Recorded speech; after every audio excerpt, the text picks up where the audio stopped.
আজকে চলে এলাম কপি আলু টমেটো মাছের ঝোলের রেসিপি নিয়ে। কড়াইয়ের মধ্যে তেল দিয়ে তার মধ্যে কপিগুলোকে দিয়ে দিলাম। এদিকে দেখুন মাছের মধ্যে নুন হলুদ মাখিয়ে নিচ্ছি।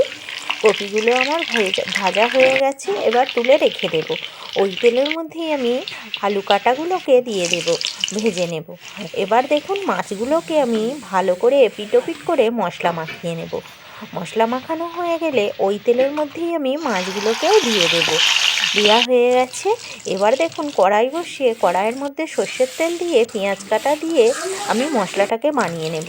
তার মধ্যে 2টো টমেটো দিয়ে দিলাম, নুন, লঙ্কা গুঁড়ো, হলুদ গুঁড়ো, জিরে গুঁড়ো, ধনে গুঁড়ো, আদা রসুন ঢেলে দিলাম। দিয়ে মশলাটাকে আমি বানিয়ে নিচ্ছি। মশলা বানানোটা আমার হয়ে গেছে। এবার ভেজে রাখা আলুগুলোকে ওর মধ্যে দিয়ে কিছুক্ষণ কষিয়ে নেব। তারপর ওর মধ্যে ধনে পাতা দিয়ে দেব, দিয়ে আবারও কিছুক্ষণ কষিয়ে নেব। কষানোটা মোটামুটি হয়ে গেছে। কপিটাকে দিয়ে আমি দুবার একবার নেড়ে নিয়েই ওর মধ্যে আমি পানি দিয়ে দেব। কপি দিয়ে বেশিক্ষণ কষবো না। এবার দেখুন ঝোলটা আমার ফুটেই গেছে। ফোটার পর আমি মাছগুলোকে দিয়ে ঢাকনা এঁটে দেবো। কপি আলু মাছের ঝোল রেসিপিটা আমার রেডি হয়ে গেছে। ভালো লাগলে লাইক, কমেন্ট, শেয়ার করবেন।